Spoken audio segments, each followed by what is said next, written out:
आज की कहानी का शीर्षक है इष्ट के दर्शन।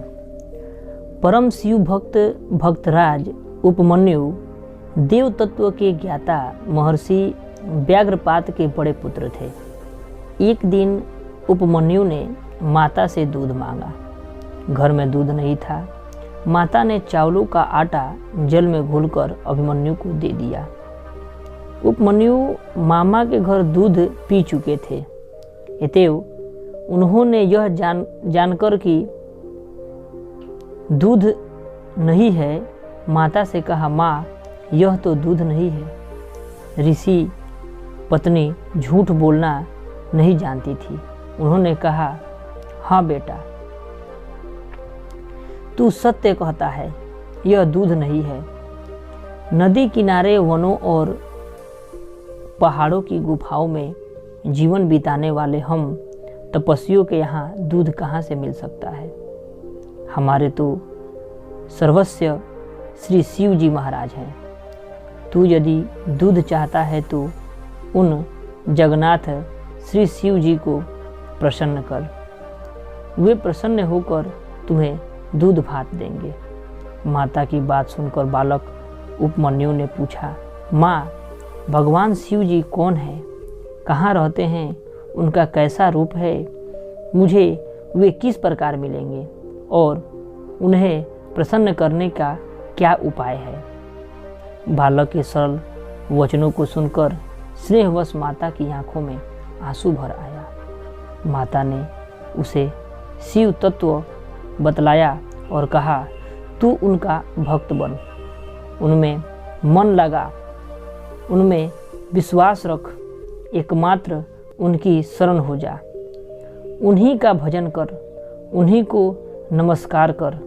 ऐसा करने से कल्याण स्वरूप शिव तेरा निश्चय ही कल्याण करेंगे।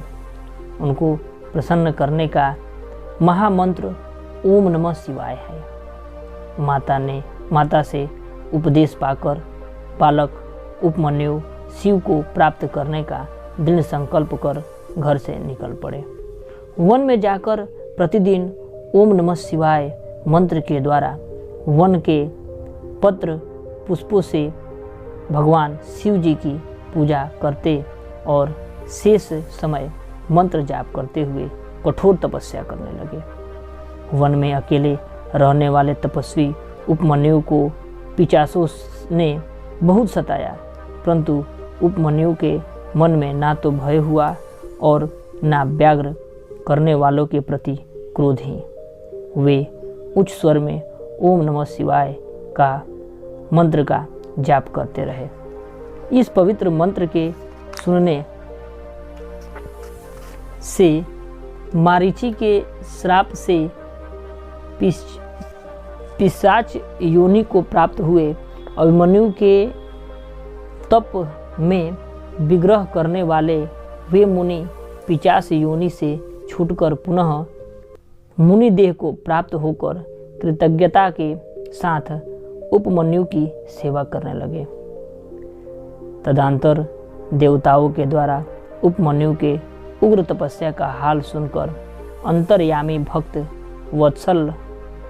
वत्सल भोलेनाथ श्री शंकर जी भक्त का गौरव बढ़ाने के लिए उनके अन्याय भाव की परीक्षा करने की इच्छा से इंद्र का रूप धारण कर श्वेत वर्ण ऐरावत पर सवार होकर उपमन्यु के पास पहुँचे।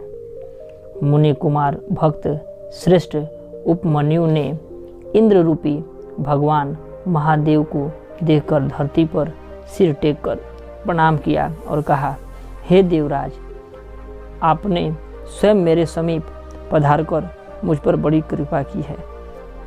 बताइए, मैं आपकी क्या सेवा करूं? इंद्र रूपी भगवान शंकर ने प्रसन्न होकर कहा, हे सुव्रत, तुम्हारी इस तपस्या से मैं बहुत ही प्रसन्न हुआ हूँ। तुम मुझसे मन चाहा वर मांगो। तुम जो कुछ मांगोगे वही मैं तुम्हें दूंगा। इंद्र की बात सुनकर उपमन्यु ने कहा, देवराज, आपकी बड़ी कृपा है, परंतु मैं आपसे कुछ भी नहीं चाहता।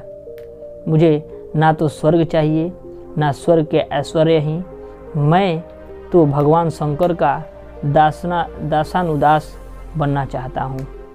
जब तक वे प्रसन्न होकर मुझे दर्शन नहीं देंगे तब तक मैं तप को नहीं छोड़ूंगा। त्रिभुवसार, सबके आदि पुरुष, अद्वितीय, अविनाशी भगवान शिव को प्रसन्न किए बिना किसी को स्थिर शांति नहीं मिल सकती। मेरे दोषों के कारण मुझे इस जन्म में भगवान के दर्शन ना हो, और यदि मेरा फिर जन्म हो तो उनमें भी भगवान शिव पर ही मेरा अक्षय और अनन्य भक्ति बनी रहे। इंद्र से इस प्रकार कहकर उपमन्यु फिर अपनी तपस्या में लीन हो गए। तब इंद्र रूपधारी भगवान शंकर के उपमन्यु के सामने अपने गुणों द्वारा अपनी ही निंदा करना आरंभ किया।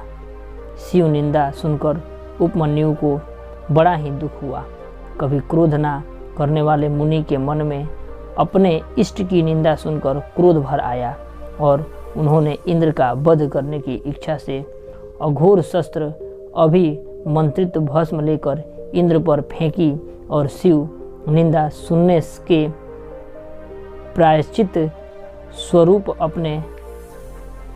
अपने शरीर को अग्नि को समर्पित कर देने का निश्चय कर लिया।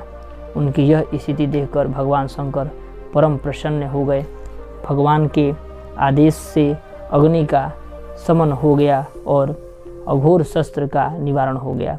इतने ही में अभिमन्यु ने चकित होकर देखा कि ऐरावत हाथी ने चंद्रमा के समान सफ़ेद कांति वाले बैल के रूप धारण कर लिया और इंद्र के जगह भगवान शिव अपने दिव्य रूप में जग जननी माँ उमा के साथ उस पर विराजमान है।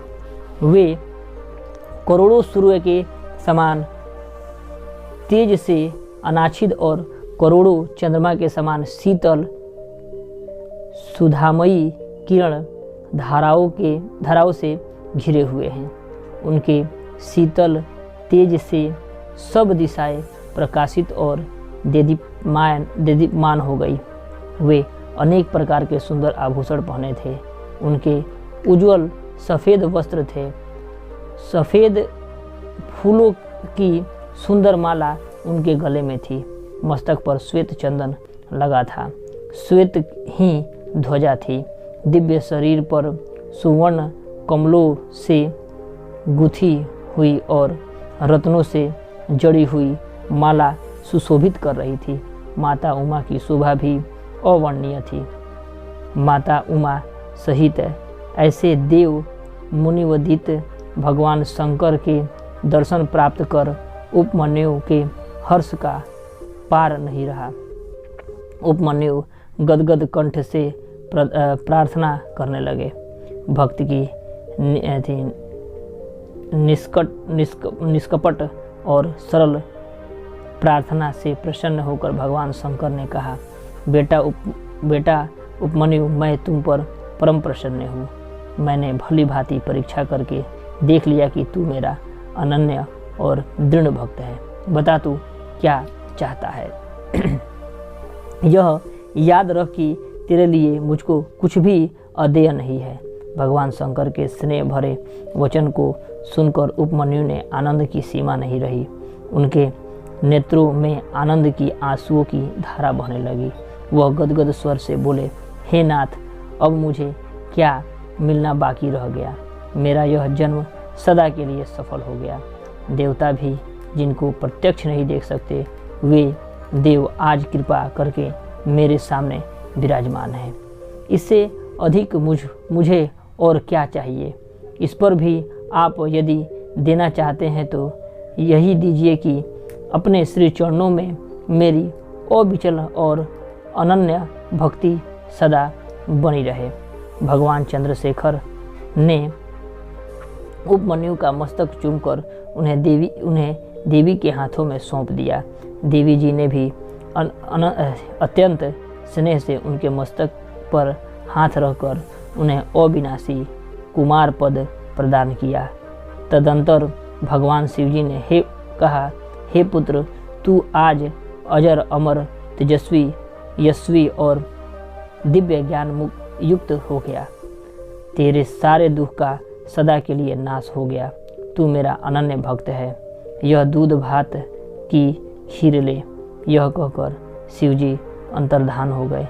आगे चलकर यही उपमन्यु ने भगवान श्री कृष्ण को शिव मंत्र की दीक्षा दी।